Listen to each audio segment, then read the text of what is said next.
اللي بيحقق بطولة الأبطال ممكن يكون أقرب للكمال باعتبار إنه ما في نادي أو فريق مكتمل. الهلال أقرب للكمال بنسبة 70%، وجهة نظر بتخصني بنسبة 70%. عنده نواقص 30%. عشان يكون بطل لبطولة أبطال أفريقيا ناقص الهلال 30%، ونسبة ما كبيرة. 30% دي داخله فيها 5 أشياء. 5 أشياء. الحاجة الأولى نواقص بتتعلق بالخطوط الثلاثة. قول واحد ما في، سواء كان في الكواليتي أو في فقر الهلال في بعض الخانات. كواليتي الطرف الشمال فيه ملاحظة، خط المقدمة الهجومية بعيدا عن الأجنحة، راس حربة زول بيدخل جون وبيدي الحارس كف، ما في الهلال.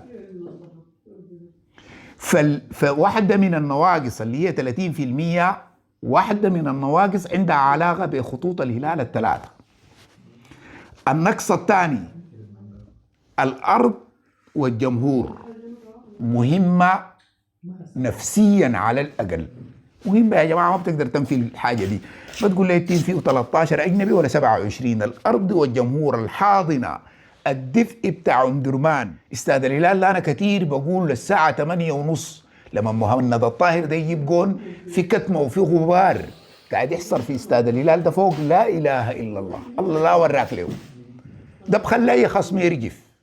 المسألة بتاعت الجوهرة والمقبرة داخلة في نسبة 30%.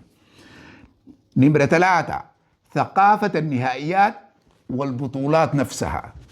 الثقافة دي بتجي بالممارسة. بتصل المربع الذهبي تلعب فيه سنة أو سنتين، تصل النهائي ما تشيل الكاس. في ثقافات بتكتسب بالنهائيات نفسها. نمرة 4 التحكيم. أنا أخلاقيا ما بقول للهلال اشتري حكام، أخلاقيا ما بقول الحاجة دي، ولا بخلي الحاجة دي تتعارضني في تاريخي الإعلامي، ما بقولها.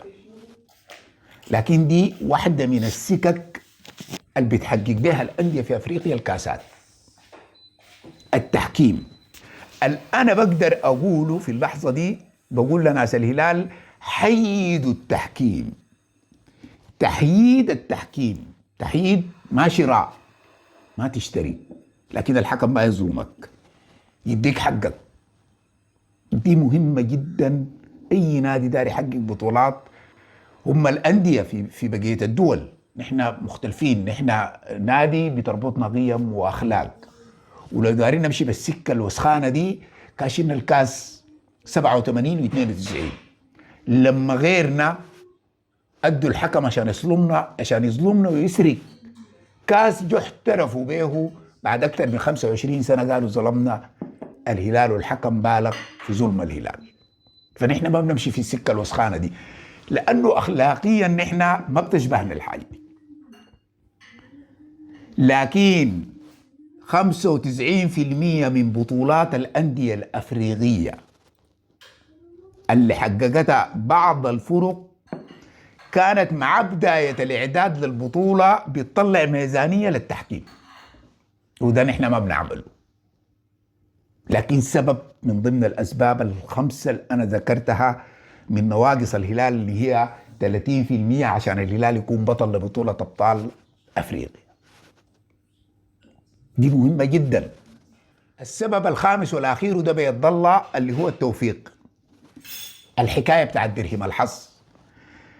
ممكن يا جماعة تكون نواقصك الآن زي الهلال ممكن تكون 30% عشان تكون بطل. ربنا يخدمك في دور الربع النهائي، انت مواجه نهضة بركان، ممكن ربنا يخدمك 3 أساسيين من نهضة بركان تجيهم ملاريا، يعني واحد يجي يسهل واثنين إصابة، تكون 50% من تشكيلتهم الأساسية ما في، تجي تلعب معاهم إجمالي المباراتين تغلبهم وتتأهل، وتلقى نفسك مواجه بإنبي يوم المباراة تجي مطر وهم يكونوا لابسين أحذية مطر تغلب تصل النهائي. في توفيق وفي تسهيلات زي دي بتجي من الله، انت لا يدك لا رجلك ولا عندها علاقه بخطط بتاع جهاز فني ولا تكتيك، دي حاجات الله كده بيكشحها فيك. الله بيكشحها فيك، الله بيكشحها فيك جاهز، سجمان رمدان بتجيك، لكن دي ما عليها ضمانات ولا بتقدر تبني عليها. يعني انا ما ممكن من قبل شهرين امل على مطره ممكن تجي تخرب لي كوره بعد شهرين، ما منطقيه. دي بتجي، دي هبات ربانيه بتجي كمساعدات بيستغلها الشاطر في لحظه معينه، لكن ما بتقدر تبني عليها رزمانه بتاع السنه. فيا جماعه نجي خط الفرق الثمانيه الان في ربع النهائي، كل واحد فيهم مرشح لانه يحقق الكاس بما فيهم الهلال بنسب متفاوته. انت حاول بينك وبين نفسك، خلي نظرياتي وسواك تلبى الخلا دي وامشي فكك واقرا كل خصم، شوف نسبه نواقصه كم عشان يحقق كاس البطوله دي.